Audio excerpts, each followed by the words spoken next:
Hi everyone, welcome back to Storytime Recaps. In this video, I'm going to recap one of the film from 2022. Talk to Me. Without any further, let's get started. The film opens with a teenager named Cole looking for his younger brother, Duckett, in a packed house during a large party. When someone tells him that his brother is out of control, and Cole discovers that Duckett has locked himself in a room. He busts the door open to find a shirtless, injured Duckett babbling to himself, and Cole tries to take him home. Cole becomes agitated and demands that everyone to stop filming the scene on their phones. But Duckett stabs Cole out of the blue and then goes outside to stab himself in the eye, shocking the other partygoers. The next scene features 17-year-old Mia, a high school student who is having a hard time dealing with the 2-year anniversary of her mother's death. She thinks her mother overdosed accidentally and is upset at her father, Max, so she doesn't talk to him much after the incident.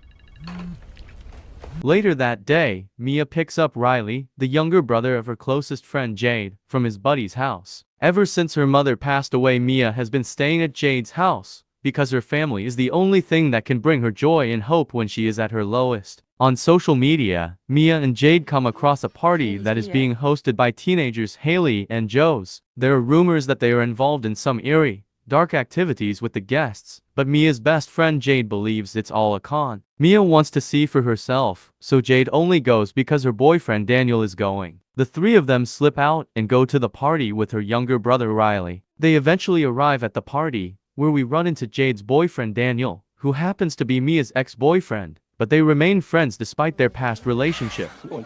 Later on, Haley and Joes introduce them to the popular game. It's called Talk to Me, and its focal point is an embalmed hand from a dead person with strange writing on it. The rule of the game is rather simple: hold the embalmed hand, light a candle, and say "Talk to me." This is meant to call forth a demon or spirit, although only the person holding the hand may see it. When that person says, "I let you in," and they are instantly possessed by a demon, Mia raises her hand and offers to be the one possessed. The host, Haley, warns her that the connection must be broken within 90 seconds by blowing out the candle to avoid the spirits attaching themselves to that person.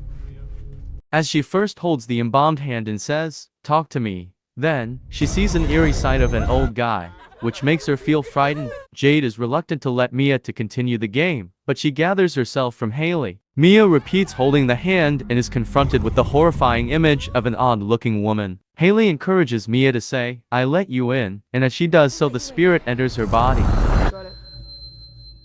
Soon after, she begins acting irrationally, using a spooky, menacing voice as she points the finger at Jade's younger brother Riley and declares, "They really like you." The door opens by itself, and at 83 seconds, Joes tries to yank Mia away from the hand before the 90-second mark. When the demon refused to let go of the hand and yelled at Riley to flee, Haley and Joes were able to break Mia's link with the spirit, although it has gone a little past the 90-second mark. Later that evening, when they go home, Riley asks Mia what it's like to be possessed by the spirit. Mia smiles and responds that it was great, hearing, seeing, and feeling everything. Because Mia enjoys being possessed by the demon so much, Daniel, Jade's boyfriend, decides he wants to do the same. Haley grants Jade's request, and they will be at Jade's house. That evening, they are waiting for Haley and Joes to start the spirit summoning game. The ceramic shit is poured over it. Daniel sits in front of the embalmed hand right away and starts reciting, "Talk to me, and I'll let you in," since he is possessed. Even worse, the person or thing that is Daniel degrades Jade and makes him unsexual. As he is drying hump on the floor, Jade's dog approaches Daniel and Daniel licks his tongue in a sexual way. The other teenagers are equally repulsed and thrilled by this sight, so they promptly blow out the candle. They all decide to try again that same evening as none of them is happy. Fortunately, Jade's mother, Sue, is not home. When Riley asks if he can have a turn, Jade says no since the game is too risky, and the others concur because he is too young. As a result, Jade and Riley argue, and Jade briefly exits the room. Riley pleads with Mia to give him a chance. Mia grants Riley permission to try, but only for 50 seconds rather than the standard 90. Upon hearing this, the boy excitedly agrees and proceeds with the procedure, reciting his words as Haley sets the timer, and he is instantly possessed. Everyone is shocked when Riley seems to be possessed by Mia's mother, who passed away, and things become quite heated. At first, Mom is expressing how much she misses Riley in a kind and sincere way. After 50 seconds, the other teenagers want to disconnect, but Mia begs for more time so she may speak with her alleged mother. As the time limit runs out, the other teenagers try to disconnect, but things take a bad turn. The spirit controlling Riley suddenly turns violent, slamming his head onto the cabinet. It takes Jade and the others some effort to finally remove the hand from Riley's possession.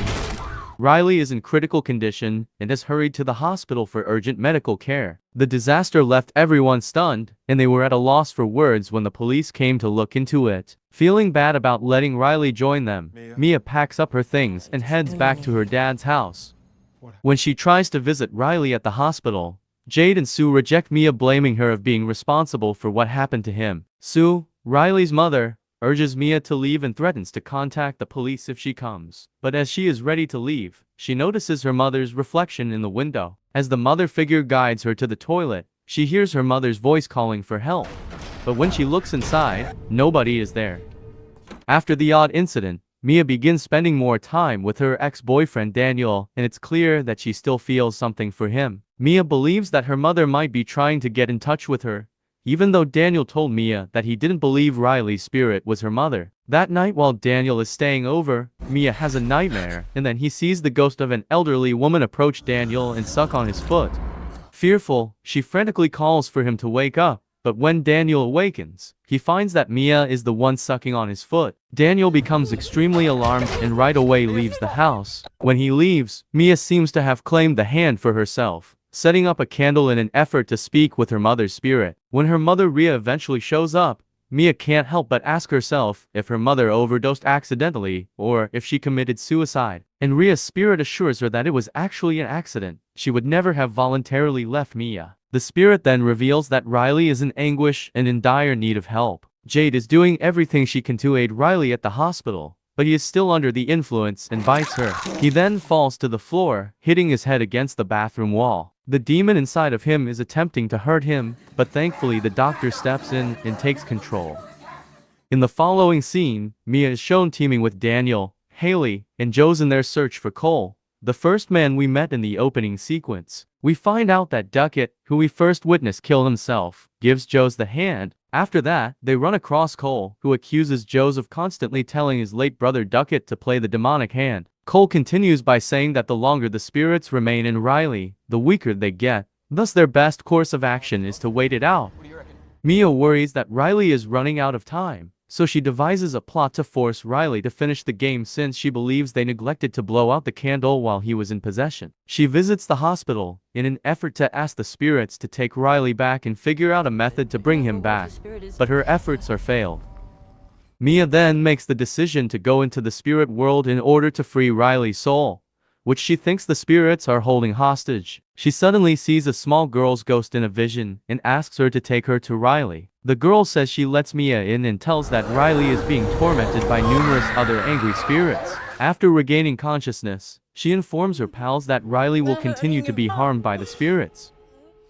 When Mia gets home, her father, Max, comes up to her and tells her that he wants to tell her the truth about her mother's passing. He apologizes for not telling her sooner and shows her Rhea's suicide note, which proves that her death was not an accident. Mia, who is devastated and crying in the room, sees Rhea's spirit. However, she hears her father knocking on her door, and the mother adds that Max wrote the note to deceive her and that the spirit is copying him.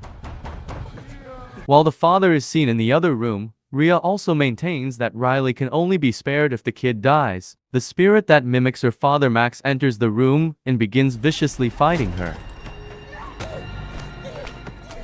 When the real Max hears the noise coming from the other room and finds that Mia's door is locked, he busts it down to see how she is doing. However, as she tries to kill the spirit attacking, she unintentionally stabs her real father in the neck with scissors.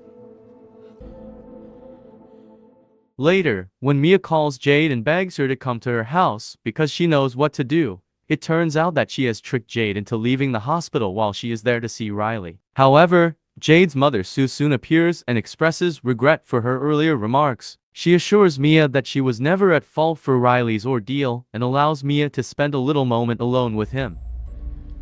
Can I have a minute?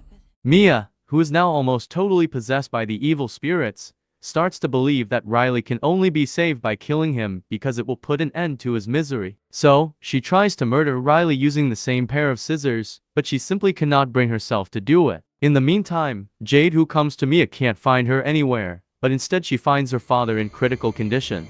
Jade warns her mother that Mia poses a threat to Riley and promptly calls for an ambulance. Sue then runs to Riley's hospital room, but her son has already left with Mia. When Jade returns to the hospital, she spots Mia pushing Riley in the wheelchair in the distance and swiftly follows her. Mia chooses to carry him to the side of a busy highway in an attempt to put an end to the boy's pain. In her mind, she sees him as an elderly, rotting ghost.